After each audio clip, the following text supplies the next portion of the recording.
I have my two-volume set of the Secret Doctrine again. Good for exercise and good for quoting from. And again, I'm so glad to be with you all. I enjoyed this morning's session enormously. I'm also delighted to see people talk about how can more young people be brought into the TSA. People have brought their kids, and that's quite wonderful. And my own children have a mixed relationship with metaphysics. I can tell you from firsthand experience that some nights where I'm on Coast to Coast AM, my kids will be up holding up signs that say things like, Neville is stupid, or things like that. And they once went into one of my journals without my knowing and wrote, Vernon Howard is mean. Vernon Howard is a mystic I admire very, very deeply.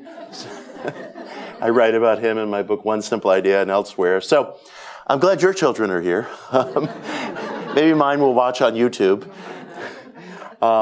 But I'm delighted to be able to present on this topic because, as I was alluding this morning, there is and there has been for 130 years, and certainly continues in our own digital age, so much speculation and sensationalism and just frank misunderstanding about what Madame Blavatsky accomplished in her two-volume book, The Secret Doctrine. Now, as I touched upon earlier, there are really two reasons for this. One reason is that some of her most vociferous critics, and they arise in every generation, simply do not read her. They simply do not read her. They clip and paste from areas of the book, and they have these aha moments, and they rush onto YouTube or social media without having read the complex, unprecedented figure whom they're critiquing. There's not much that I can do about that. People are very insistent about participating in commentary but neglecting the thing itself. And as I said earlier, our generation certainly didn't create that, but we do seem to have perfected it. And that's going to go on across our culture.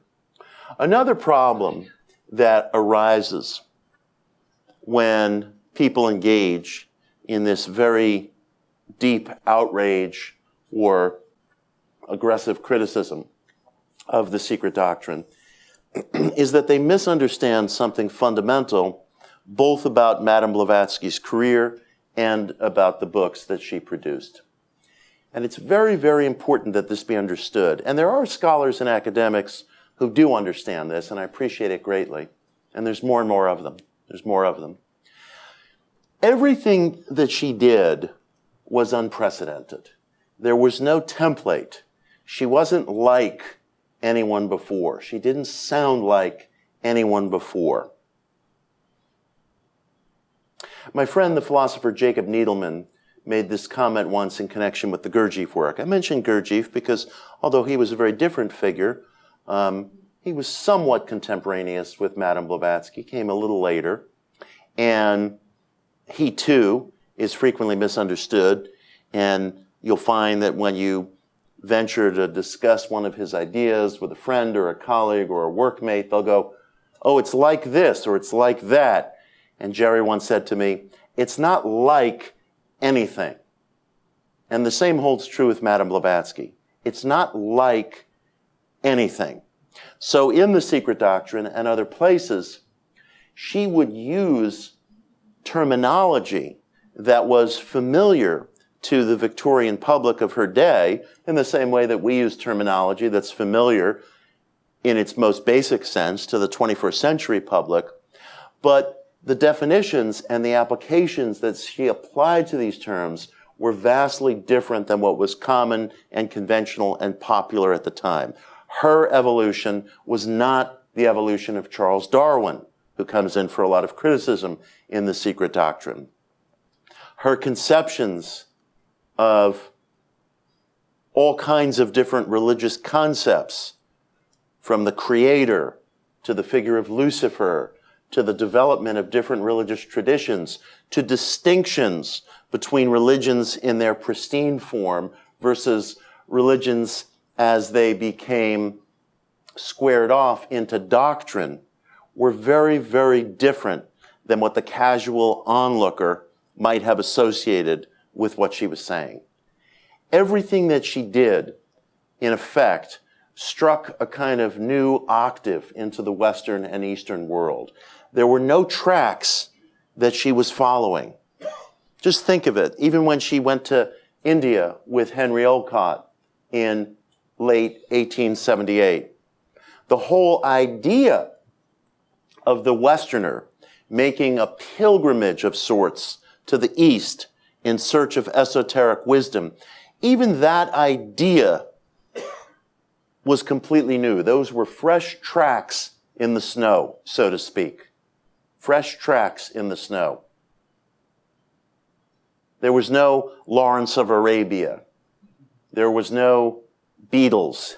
There was no one whose tracks you could follow in. She was striking an entirely original note and octave, and doing so at some degree of personal risk. And that always marked her career. She was always pushing into new boundaries. And this is why it's insufficient for people to clip and paste seemingly controversial ideas from the Secret Doctrine and say, aha, we finally unmasked her. Now, the same thing goes on today. Sometimes we will use language today that might mean different things to some of us in this room who work so closely together, who seek together, than they might to somebody who just happens to be walking by. I do that all the time. You know, for example, I've written and spoken a lot about the idea of positive thinking, which in its most domestic version can sound sort of soft and familiar, but my real contention is that the mind possesses causative properties. And I'll say a little bit more about that tonight apropos of the Secret Doctrine. That's my contention. But my wish is to be understood, to invite people into the conversation. So if I were to use a term like applied transcendentalism, you know, my Aunt Lois wouldn't know what I was talking about.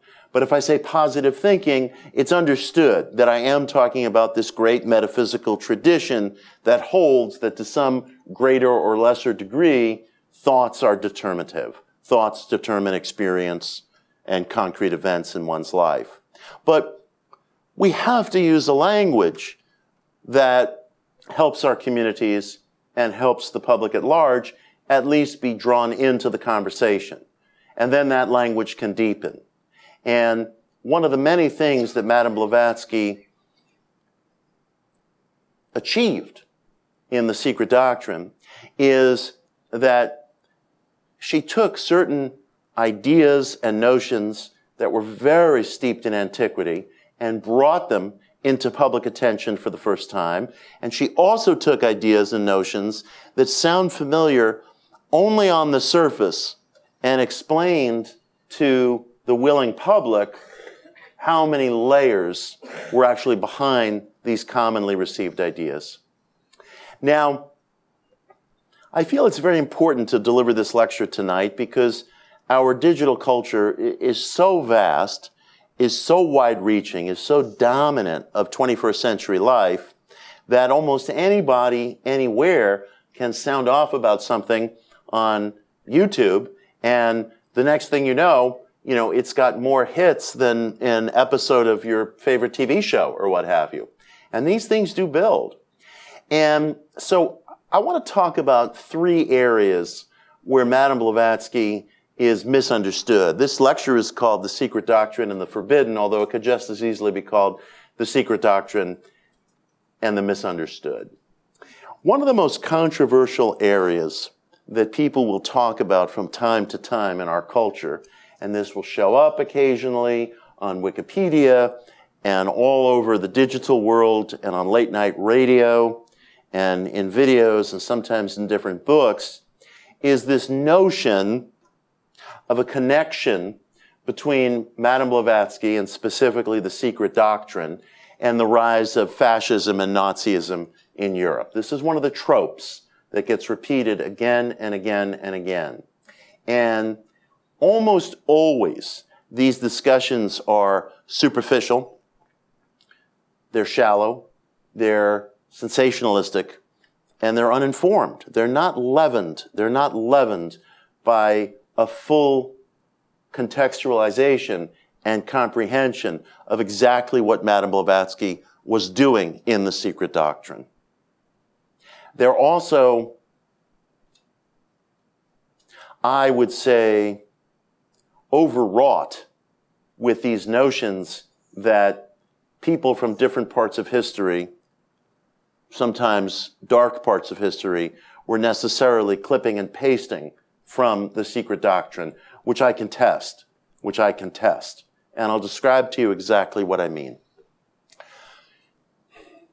One of Madame Blavatsky's achievements in the Secret Doctrine is that she brought to the Western world in particular, but the Eastern as well, certain symbols that were very, very unfamiliar or even unprecedented in their public airing to the Western mind. She helped to analyze the pentagram, both in its standard Pythagorean shape and in its so-called upside down or horns up shape, which she associated with certain forms of sorcery that occurred within the Vedic world. She brought to bear all kinds of Pythagorean and esoteric and occult symbolism, some of these things from Western and some Eastern traditions. And one of the symbols that she interjected into Western life in 1888 was, of course, a symbol that's also part of the insignia, historically, of the Theosophical Society itself, which is the symbol of eternal recurrence, sometimes referred to colloquially today as the swastika. And this image appears early on and a few times throughout the Secret Doctrine. And there was a period of time where this image was largely unknown to the Western mind, and this has generated a lot of heat, a lot of controversy, a lot of sensationalism. And there's the propagation of the idea that somehow the Nazis got the swastika from Madame Blavatsky. The truth, as is often the case with these different chapters of her career, is much, much more complicated. First of all, as I alluded, the swastika in Vedic culture has been for literally millennia a symbol of eternal recurrence. I wouldn't quite say a symbol of reincarnation, because this is another area where Madame Blavatsky's views are not widely understood. She didn't, as many of you know, promulgate a belief in reincarnation as the rebirth of the individual persona, the rebirth of so-and-so into another life form in which this person was carrying his or her baggage, characteristics, traits, personality from another lifetime. That doesn't quite get at it. What she was doing was signifying the eternal and indestructible nature of life, that we all emerge from a vital, etheric energy source, a totality that never goes away, that never runs down, that is eternally cyclical. And this image of the swastika communicated that idea for millennia within the Vedic culture, even prior to the written word itself. Language and symbol precede the written word. And we still find that today in children. Children learn to talk and draw before they learn to speak and write in the language of whatever culture it is they belong to. So in children, so in the history of humanity. She was introducing into the Western mind a symbol of phenomenal antiquity. She never represented that symbol as an indicator of any kind of national rebirth, as any kind of belonging of any nationality or specific nation. Her scale of cosmic and evolutionary time in the Secret Doctrine, as I was referring this morning, was more vast than anything that we record in our own conventional history. She was introducing a symbol that she felt was primeval to the development of humanity, something that had been around for eons. She didn't see it as having any ethnic connotations whatever. She didn't see it as belonging to any program of nationality or nationalism, and she expressed no such idea at any point in the Secret Doctrine. How did this symbol wind up getting adopted by proto-fascists and by early architects of Nazism in Germany and other parts of Europe?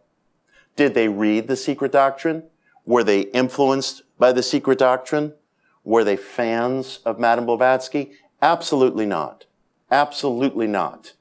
I say this as a historian who has dedicated years of study to this question because it is very important. We ought to know where we came from. We ought to understand our history, ancient to the degree that we're capable of, and certainly modern. There are no records or letters or interviews or recollections of architects of fascism and Nazism sitting around talking about the Secret Doctrine. This was not a part of the skeleton of how those violent movements took shape. What happens more typically in these situations, and it happens in our own time as well in terms of digital culture, is that, again, people of different intentions, different levels of education and immersion in material will clip and paste things.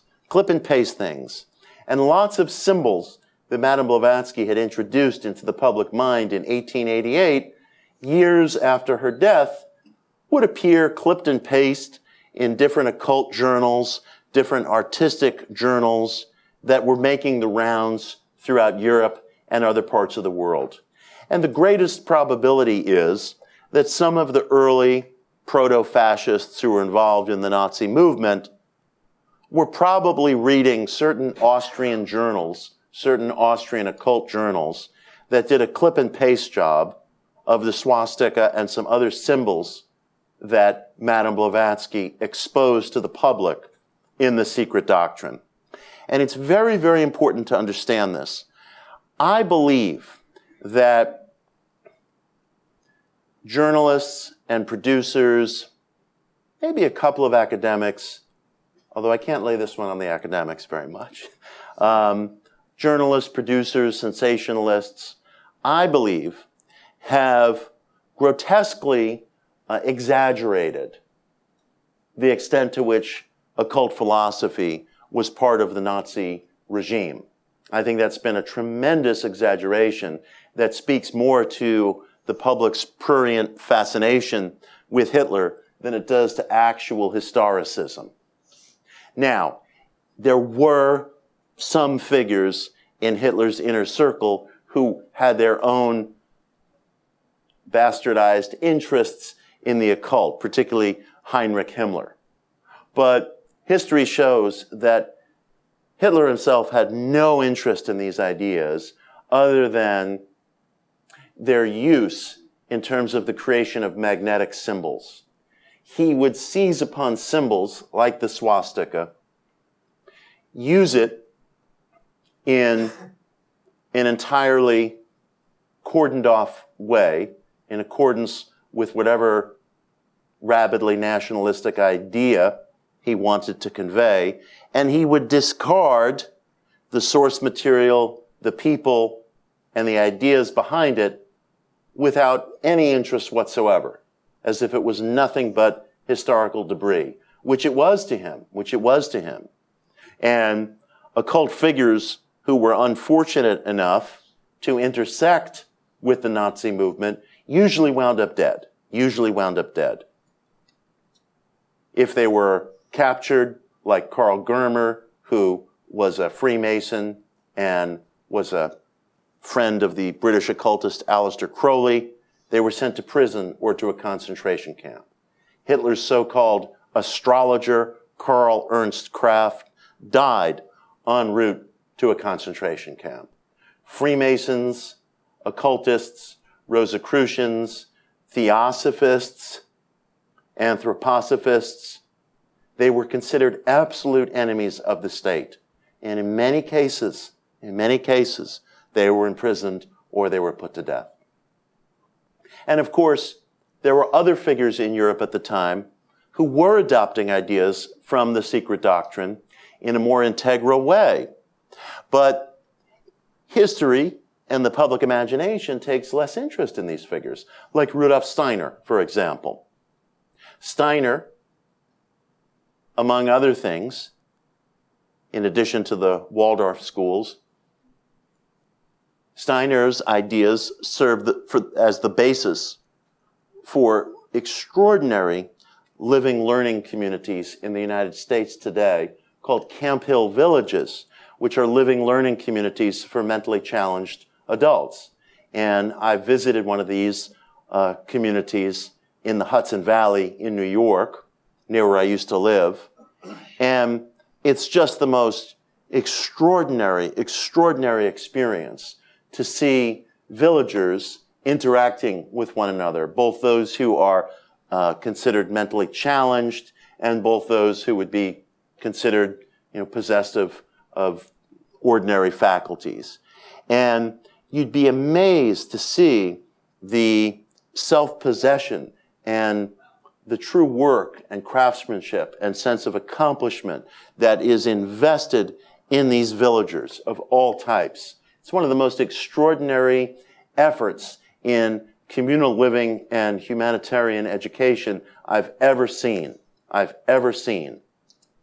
But that obviously plays less on the public imagination, as does the experience of Mahatma Gandhi, who, as I've spoken about from this podium before, had what he described in his own letters and journals and interviews. I want to be very clear about that. This comes from Gandhi's own pen and words.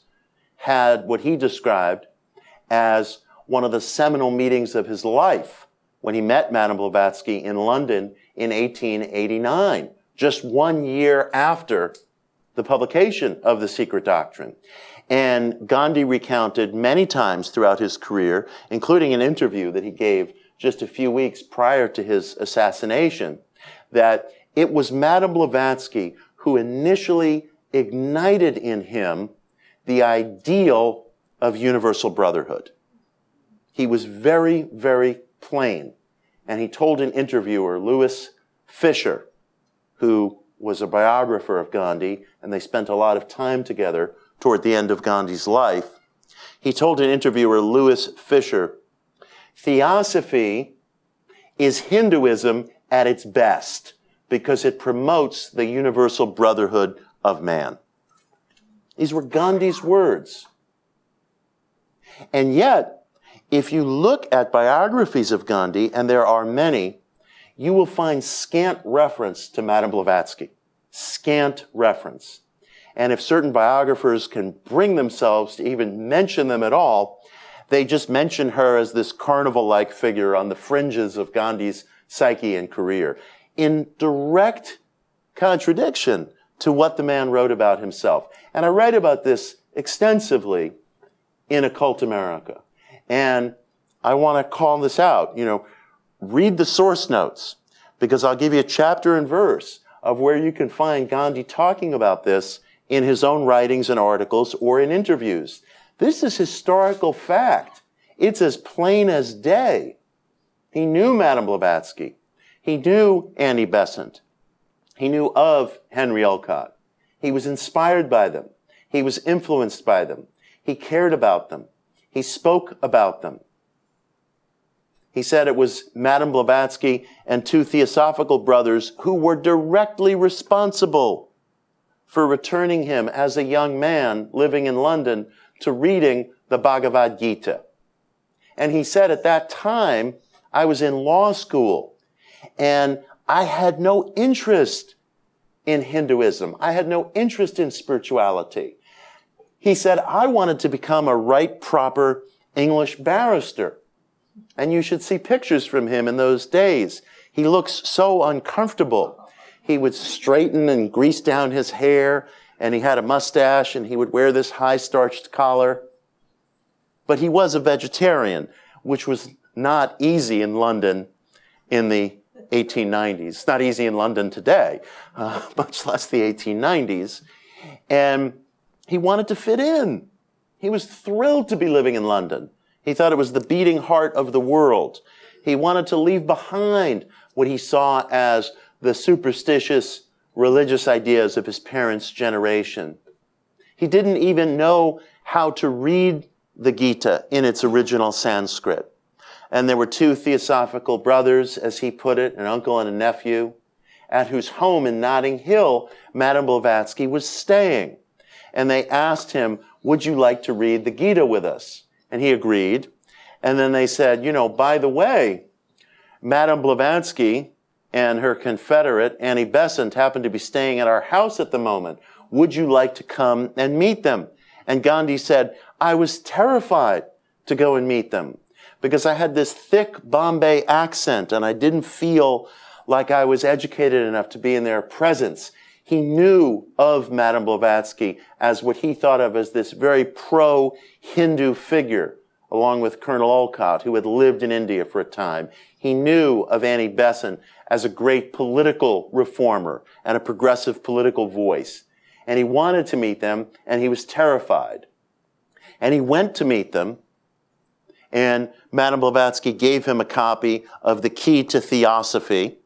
And he said, again, it became one of the central books of his life because it ignited within his heart this idea of religious universality, of national universality. Why don't kids learn this? Why don't kids know this? Do they even learn about Gandhi? Right? Every 15 minutes, there's something about Hitler and the occult, but do they even learn about Gandhi, who helped to instigate a democratic revolution that has made India today, still to this day, the largest democracy in the world? Filled with problems, of course. We have a few of our own. But the largest democracy in the world. In the world. And I tell you, I have sat with historians who have written biographies of Gandhi with scant reference to Madame Blavatsky, and I have spoken with them about this very topic. And I tell you,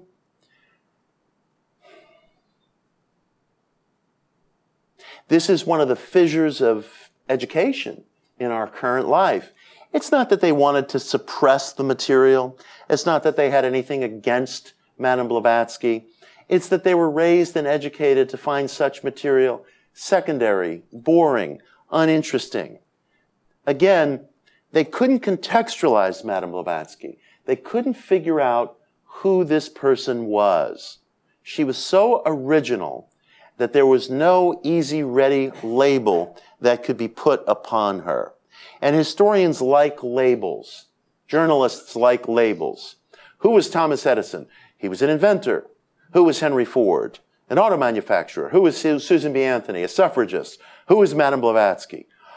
I don't know, some nut. You know, I mean, they just can't contextualize. They can't contextualize the lives of these profoundly unconventional figures, of which there have been very, very few. There was no one like her in history. Who would you compare Madame Blavatsky to? You know, there's really no one who comes to mind. You can't say who your favorite runner-up was to Madame Blavatsky, you know. I mean, there was just no one to come to mind. And so the default position of the conventionally educated mind, in the humanities at least, is to say, well, it doesn't matter, it doesn't count. It was just some oddball episode on the fringes of Gandhi's life. It was central to Gandhi's life. Central to Gandhi's life. Writing a biography of Gandhi without discussing Madame Blavatsky is the equivalent of writing a biography of Martin Luther King without discussing Gandhi. Because King identified Gandhi as a prime source of inspiration for his own philosophy of nonviolence. Could you fathom a serious intellectual biography of Martin Luther King without a mention of Gandhi? It would be irresponsible. And yet, the same thing goes on in biographies of Gandhi that exclude mentions of Madame Blavatsky. And of course, what's implicit in what I'm saying is that there is a family lineage of ideals connecting Blavatsky, Gandhi, and King. It's very plain. You know, I had the opportunity to interview Martin Luther King's eldest daughter, Yolanda, shortly before she died in 2005 of heart failure. And she was an interesting person, and she would have actually fit in extremely well in the Theosophical Society. She was a real spiritual seeker. She was interested in science of mind and transcendental meditation and a variety of other mystical expressions. And she said to me, you know, when I was a little girl, Dad had this picture of Gandhi hanging above our dining room table. And frankly, you know, as a kid of 11 or so at the time, I was interested in going to dances and going roller skating and maybe starting dating. You know, she wanted to be an ordinary kid, and every kid has that right. And she said, I really had no interest in this robed man that Daddy was so fascinated with. And it was only later, in adulthood, that I realized the depth of Gandhi's influence on my father's life. And it was so eye-opening and so helpful for me to hear that from somebody who was present in the King household back in the day when they could sit around a dining room table before his tragic murder. And yes, there was a framed picture of Gandhi hanging above the King household's dining room table. And I've just described to you something of Gandhi's own idealistic and intellectual lineage. And yet, so many reaches of the public are either unaware of that or they just find it boring. People are more aroused to interest by the idea that this murderous regime was somehow connected to the occult or connected to Madame Blavatsky. Just think of it. In the plainest detail that any interested person could understand and could relate to, I've just described the relationship between Madame Blavatsky and Gandhi. It's not difficult to describe because it's very plain and it's very direct. And I've just described, I think in fair and plain language, the connection of ideas between Gandhi and Martin Luther King. It is not an obscure family tree. It's there. It can be picked out. It can be examined. It's real. And there's lots of source material. Every trait that I've just mentioned to you, is absent apropos of a presumed connection between the Secret Doctrine and early Nazism. There's very little, very, very little in the way of source material that suggests that any of the architects of fascism or Nazism had any familiarity whatsoever with the Secret Doctrine, had so much as read a page of it, But these octaves get sounded and they go out into the culture and they're going to mean not only different things to different people, but they're going to get used in ways that are drastically unmoored from the foundation of the idea itself.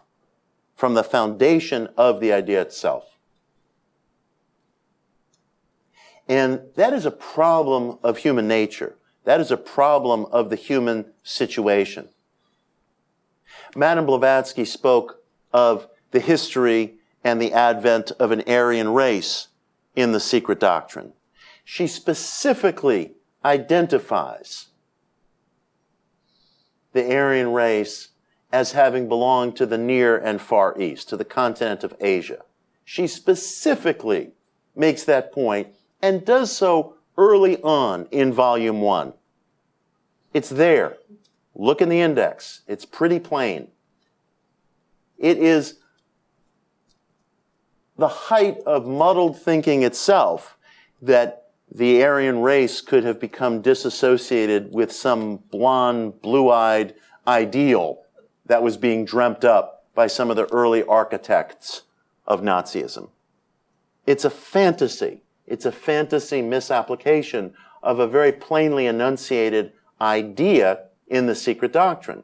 Now, one of the reasons why some of the proto-Nazis may have been turned on by this idea of associating themselves, of falsely associating themselves with Aryanism, was that they wanted to sort of free themselves. They wanted to free themselves from what they perceived as a Judeo-Christian lineage belonging to the Mediterranean basin, belonging to the biblical lands. And that if they could move the compass wheel somehow to associate themselves with Aryanism, they'd be associating themselves with some ancient people emergent from the Far East, rather than a Semitic people, an Abrahamic people, emergent from the Mediterranean basin. But they did so, again, it's the height of muddled thinking, they did so with the simultaneous claim that somehow this Nordic ideal that they aspired to was synonymous with Aryanism. It's complete muddled thinking. In as much as you can take a word like democracy and grossly misapply it. There are lots of... East Germany, for many years, called itself the German Democratic Republic.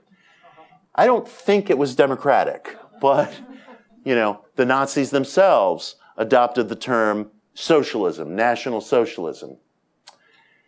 Not a party Bernie Sanders would have belonged to, but, you know, these terms get clipped and pasted and grotesquely mutated, and it's difficult for people, honest seekers, to sort out the reality from sensationalism with regard to the Secret Doctrine or a figure like Madame Blavatsky, for the simple reason that everything she did was unprecedented. There was absolutely nothing she did that could be explained according to our ordinary or conventional definitions or compass points. The same was true to her references to Lucifer and Satan in the Secret Doctrine. And of course, as many of you know, late in her career, Madame Blavatsky started a magazine called Lucifer. You can find copies here in the Olcott Library. And this, too, becomes one of these gotcha moments for sensationalists, as if to say, now we know who the real Madame Blavatsky was. They don't know. They don't know.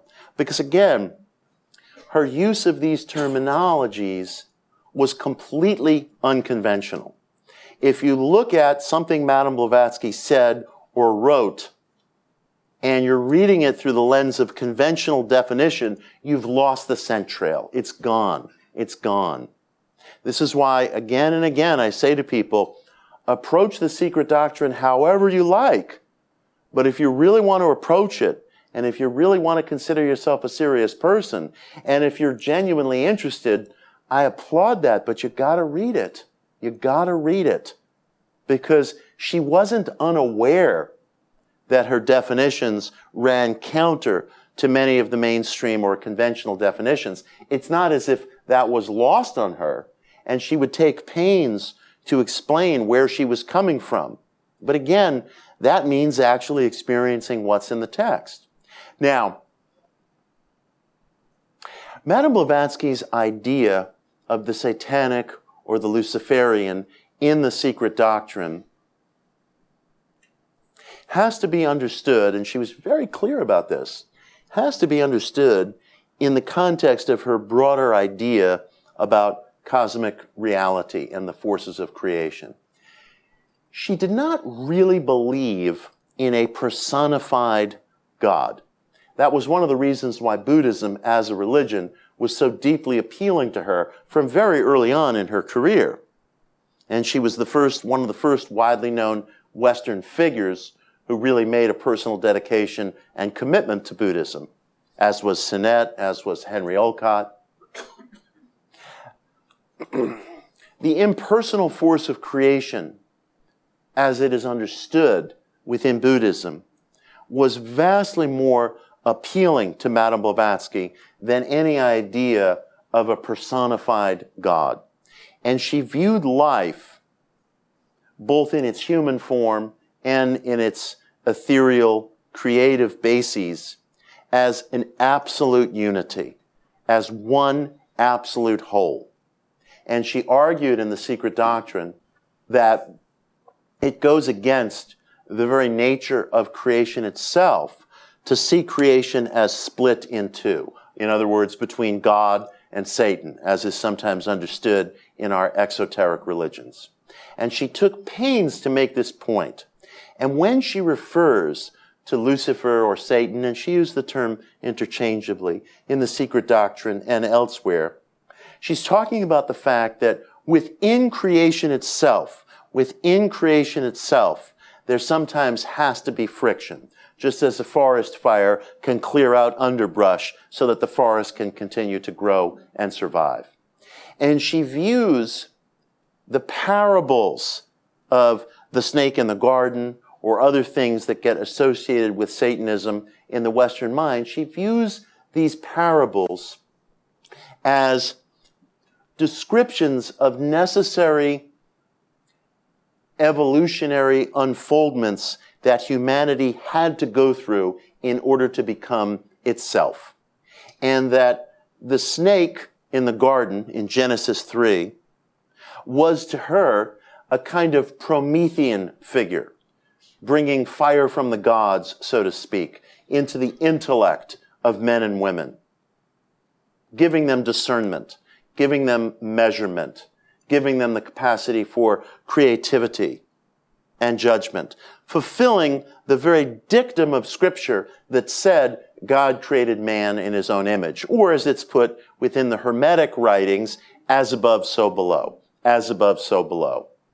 In order to fulfill the principle of as above, so below, as she saw it, there had to be some introduction of intellect, measurement, creativity into the human form, into humanity's development, which got retold across the ages, in different cultures actually, as the serpent of wisdom. The serpent appears throughout the Mesoamerican, the Vedic, the Hellenic, and the Judeo-Christian world.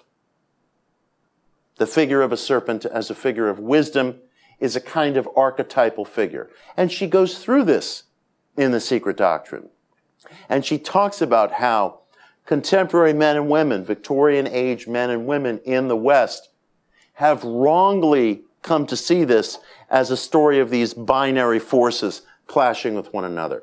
Everything to Madame Blavatsky, from human community to creative energies, was part of one great whole and fit together in a kind of evolutionary necessity. Now, the introduction of judgment, of measurement, of creativity into the human intellect can also create friction, So we have a biblical parable of a couple getting expunged from paradise, their two sons getting caught up in an act of tragic fratricide. She doesn't go into that specifically in The Secret Doctrine, but she indicates that this introduction was kind of the equivalent of Prometheus stealing fire from the gods, bringing it down to humanity. Fire can warm, fire can burn. It became part of the human evolutionary story. But it wasn't a story of opposing factions. It was a story of the unfoldment of one creation. Now, why did she call her magazine Lucifer? Couldn't she have called it Lightbringer, or something like that? She did have a touch of the provocateur in her. She was not shy. And probably at that time, she and Henry Olcott, who loved one another deeply, they were having some friction between them in their relationship. And that also may have been her way of breaking off and saying, well, you know, I'm going to have my own free-thinking magazine, and, you know, Henry with his old journals can do whatever he wants. I'm going to strike out. You know, she had a streak of Promethean defiance about her, and I love that about her. I love that about her. She did provoke sometimes, I think in an educative way. That was her nature. That was her nature. But if you read these passages from the Secret Doctrine, and I personally find them enthralling, you'll see that you're standing in front of a whole different vantage point on human history and how we understand human frictions and how we understand, or rather misunderstand, in her view, this notion of binary forces in the world. It's all one. It's all one. It's not these personified forces of separation, but it's one source of creation in which there's a dynamic of things playing out and going on. It's funny, a few years ago, I published, this was back in my publishing days, I'm no longer in publishing now, but I published a very good, serviceable, introductory biography to Madame Blavatsky by my friend Gary Lackman, which you can find in the Olcott Library and in the Quest bookstore. It's a good book. And would you believe this book got these blistering reviews in Harper's Magazine and in the Paris Review? And I said to Gary, I never even sent it to them. You know, it didn't even dawn on me. They must have bought it. But here, you know, we are, more than 130 years after the death of this extraordinary figure. Here we are. And these two opinion-shaping journals, without any prodding or provocation by me, decide it's time to take down Madame Blavatsky. This is a good opportunity. And it's like, right on, you know. And, you know, she threatens, it's fascinating.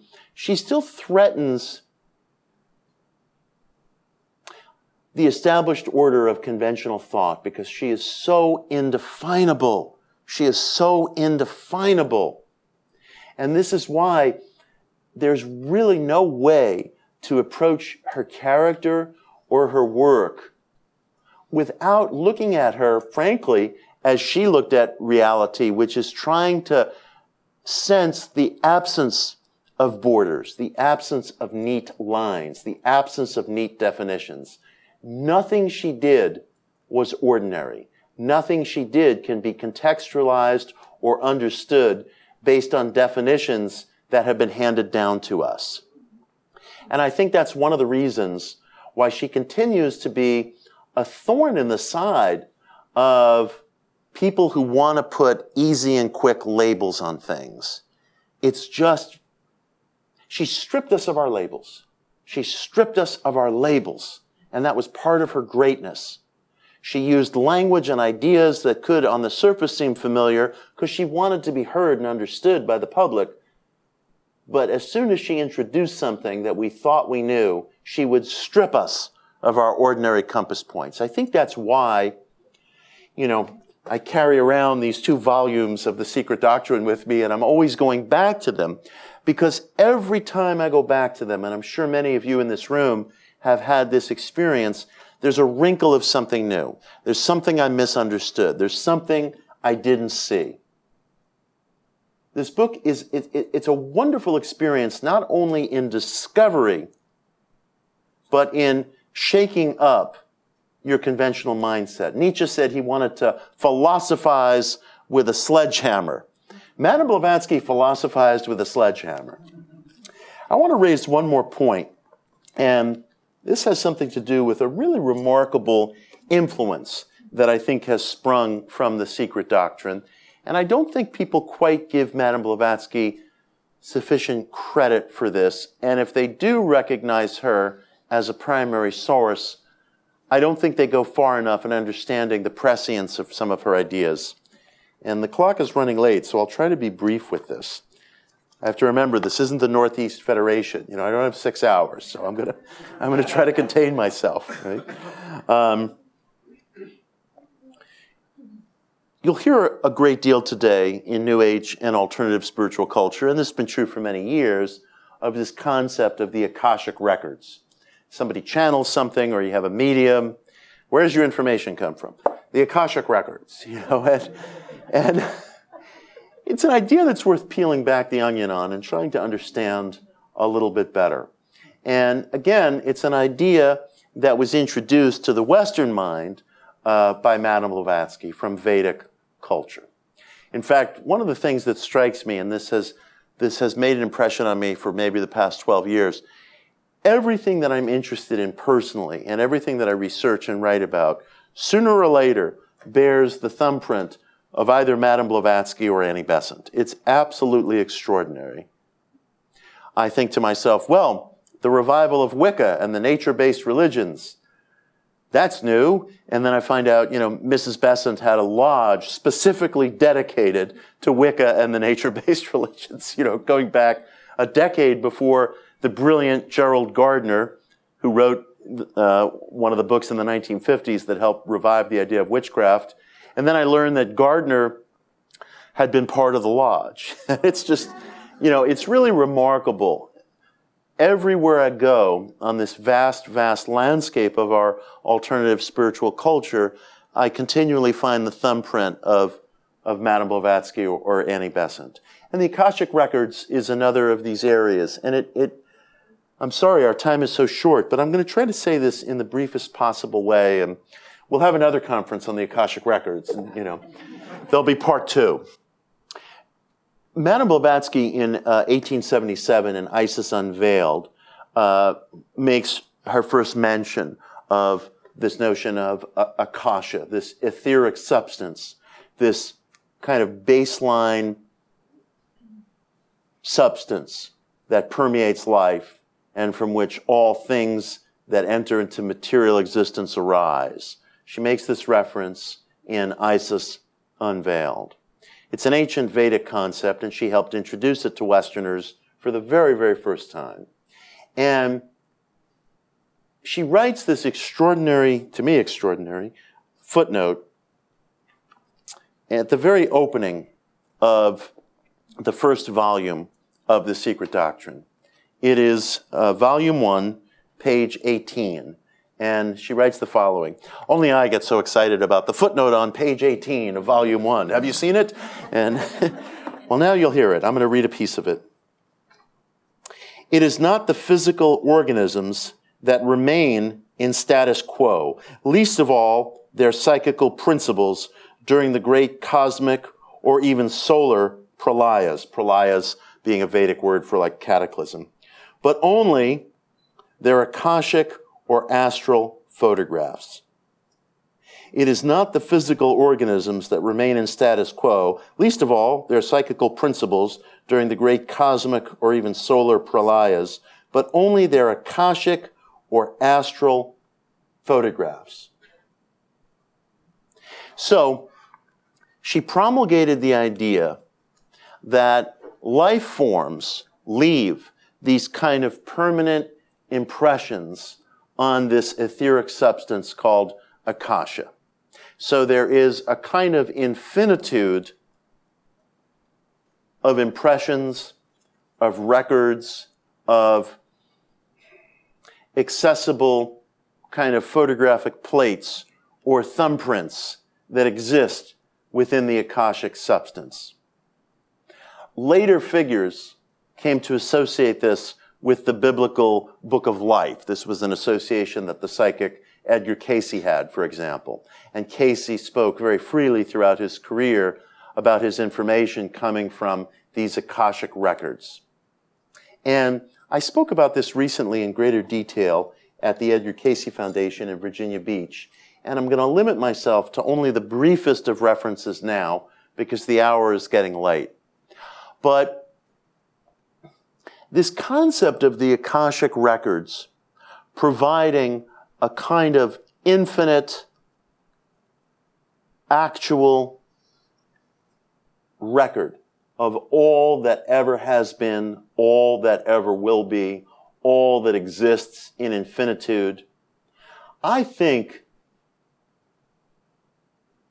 is probably a more credible sounding claim to us today in the 21st century than it may have been to Madame Blavatsky's earliest Victorian readers. And you'll have to forgive me because I'm going to speak about this in the most compressed way. But the fact is, after 80 years of research into quantum mechanics, and quantum physics did not exist conceptually when Madame Blavatsky was writing The Secret Doctrine, but after 80 plus years of experiments into quantum mechanics, what researchers have found is that subatomic particles are veritably in a state of what they call superposition, or in a wave state. Subatomic particles, and we know this through interference patterns, exist in effect everywhere at once and grow localized only when a sentient observer makes the decision to take a measurement, at which point the wave state, the state of superposition or the state of infinitude, collapses into a localized state, and the subatomic particle has a definite and measurable resting place, so to speak. And you'll have to forgive me because I'm speaking about all of this in shorthand, but I think you can trust I'm speaking about it accurately and with care. But what we're discovering coming after these 80 plus years of quantum physics experiments is that infinitesimal particles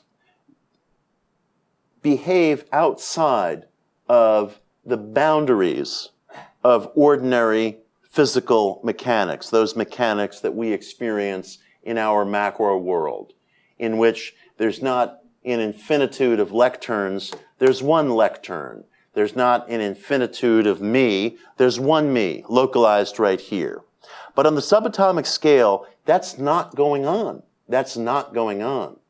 There's an infinitude of possibilities, limitless, that enter into the individual's experience only through perspective, only through measurement, only when a measurement is taken. And what are our own five senses really, other than tools of measurement, other than a biologic technology? We evaluate things, we measure things, we get places. We understand time as linear because it's necessary for us, most of the time, within our five sensory experience, to organize things in a linear state rather than in a wave state. And we arrive at this linear state, or the perception of it, by measurement, by perspective. How are your five senses really different from other sensory equipment, non-biologic, that get used by the researcher in the quantum lab?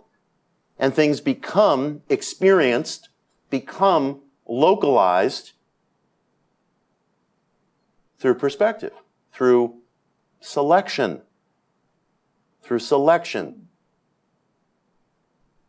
And isn't it possible, although the language and the terminology was certainly different, that in her description of these Akashic records, Madame Blavatsky was in effect describing reality in a kind of wave state. There's an infinitude of possibilities.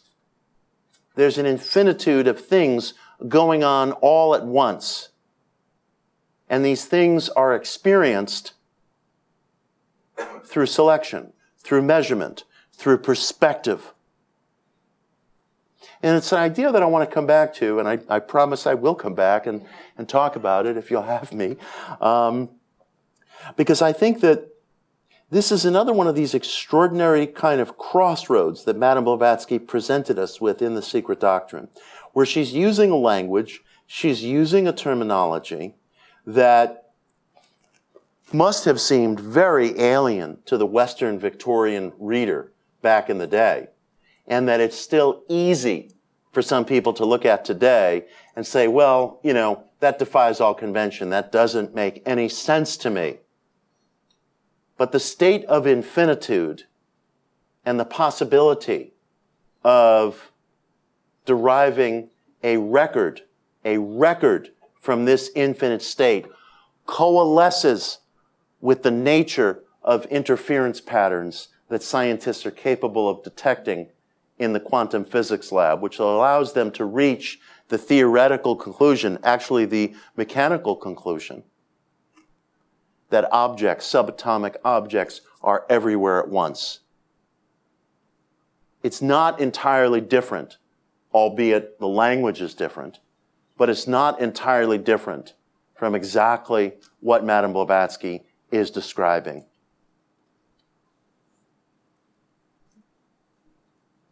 If there is a record of everything that is, everything that ever will be, of life in all its infinitude within the Akasha, within this Akashic etheric substance, so too have quantum theorists found a record of infinitude on the subatomic scale that is experienced in reality only at the point of measurement when something becomes localized.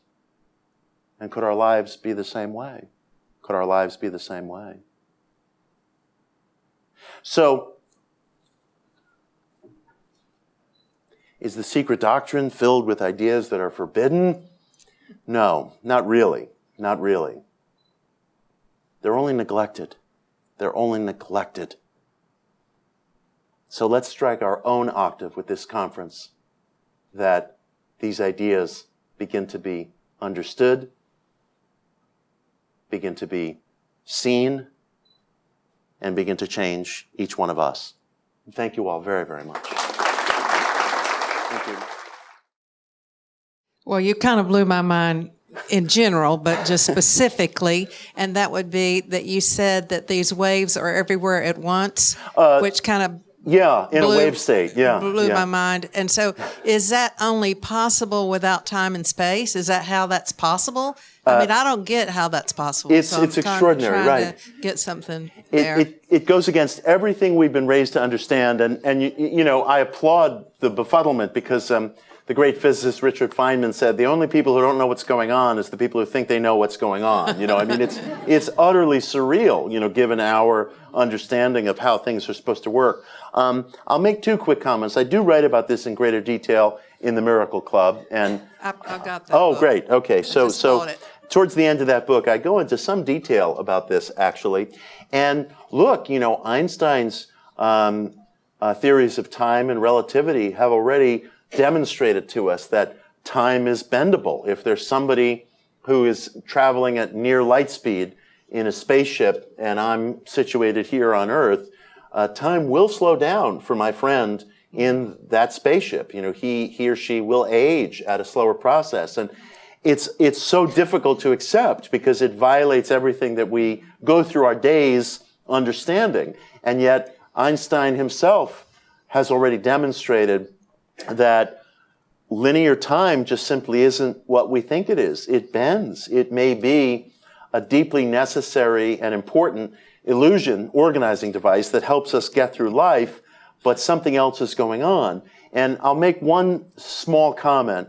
You know, people justly ask, well, gee, if all this weird stuff is going on the subatomic level, why don't I see it? Why don't I see what's happening? And the philosopher William James made a wonderful observation in 1902 in his Gifford Lectures, which became his book, The Varieties of Religious Experience.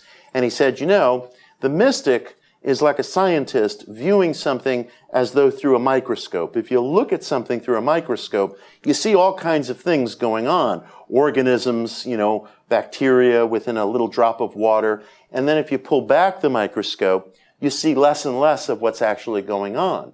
And some theorists today in quantum physics, without crediting William James, have basically promulgated the same idea, which they describe as information leakage, that when you're measuring something with an exquisitely fine apparatus, you see more of what's going on.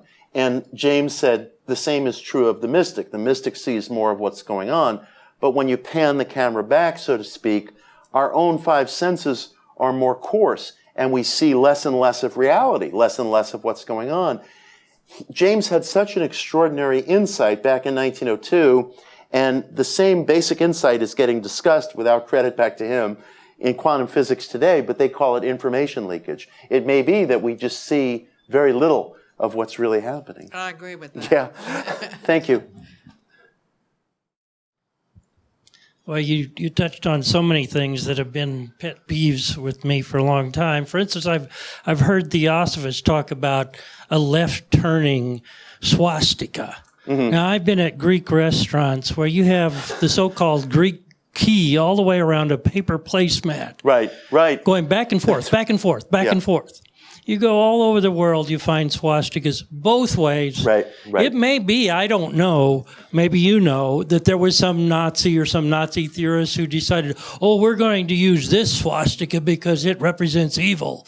I doubt that that's the case. It was seen, you know, to the extent that they were thinking about it in theoretical terms at all, it was seen as a symbol of national rebirth, which of course HPB nor her Vedic sources meant it as. Another thing, you talked about America this morning. There's a very deep anti-intellectualism in America. There are a lot of good things, but that's one of the shadow sides of America. That's true. And it seems to also affect spirituality, including the New Age. You're right.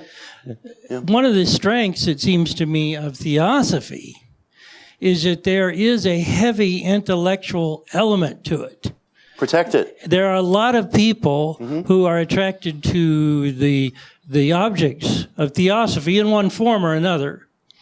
But to actually read the Secret Doctrine, to actually grapple with the ideas is a whole other thing. Yeah. And I'd just like to hear what you have to say. No, I agree with you entirely on all those points. I would protect it. Having a culture of intellectual inquiry, having a culture of the personal search, it's so rare, it's so precious, it's not widely found, it can be easily lost. Value it, enormously. Actually, a comment. First of all, I just want to express my gratitude for fixing the whole swastika thing. Thank you. Really appreciate that. Yeah. My father, who just passed away, he was on to that, and he's been working over the last 10 years or so, and as one of the things that was most important to him, somebody's got to fix that. You know, working on it. Appreciate that. Thank you. The other thing, reference to Gandhi, if you read, first of all, his grandson, Rajmohan Gandhi, he actually treats of his encounter with HPB very well. Oh, I'm glad to hear that. And he actually says that Gandhi had made a vow to his mother that he would be a vegetarian. Yes. And that's the only way that she would let him go, right, to India. And that put him in with kind of the hipster crowd, you could say. Right. In vegetarian restaurants, you could say. And that one thing led to another, and that's how he actually got Great to point. HPB. Great point. And then finally, if you read through Gandhi's actual writings, you know, from Harijan and Indian Opinion and so forth, anthologies, so forth, his writings have a lot more structure to them than one thinks. Yes. They're very developed. And you can just see two books just spilling out of his writings, which is the Bhagavad Gita and the Key to Theosophy. Yes, yes. So I just wanted to... I agree. I appreciate those points, and it is amazing how dietary custom will determine a lot about community. He was in a kind of more bohemian crowd. I agree, you know, Satyagraha, his autobiography and other of his writings are immensely readable. And your dad would be glad to know that the material that I've talked about tonight, it is in Occult America, so there is a source with source material that talks specifically about that. Yeah. Thank you. If my understanding is correct, the electron goes around the proton approximately 2 to 4 billion times a second. Yeah. So I see that it could be everywhere at once. Yes, yes. It's an interesting idea. It bends our conception of time. It bends our conception of time. And I would also say that the cosmology that Madame Blavatsky lays out, as I was alluding this morning in the Secret Doctrine, it bends our conception of time. It's so vast that it challenges our sense of personhood in a way.